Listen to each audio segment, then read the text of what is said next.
مرحبا بكم حبابنا وناسنا في يومياتكم يوميات ماستر شيف. اليوم لا تروازيام بارتي تاع لابواط ميستير تاع ياسمينة. اليوم ياسمينة توري لكم كيفاش استعملت الديول، الورد، سورتو الورد. سورتو الورد ياسمينة، ورينا واش درتي بالورد، بالعسل، لي زاموند ثاني، كاع هاد الشيء. توري لكم واش دارت ياسمينة بلي زانغريديون اللي كانوا في الصندوق العجيب. عطينا سرك يا ياسمينة.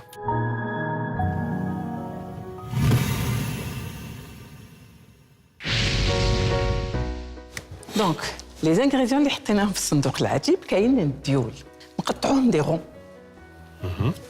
ونحطوهم ما بين دو بابي كويسون فوق بعضهم، نديرو دو باغ دو ونحطوهم اونتر دو بلاك دو كويسون اوسي باش يتبلاطاو ونطيبوهم ويجيو عندنا هادو. وكش ما تحطي لهم ولا ما تحطي والو؟ انا دي فوا نحط ليدام، مي اليوم ما حبيتش نحط بلا ليدام. بلا ليدام، بلا ني بور ني زيت، نخليهم هكذا. الزبده تصفرهم ان بو ترو، انا نديرهم زعما لايت. عطينا لا تمبيراتور الوقت. الوغ نسخنوا لو فوق 10 مينوت بقبل ولا ربع ساعه على 150 دوغري 150 نحطوهم و سي ان كار دور اون دومي اور بصح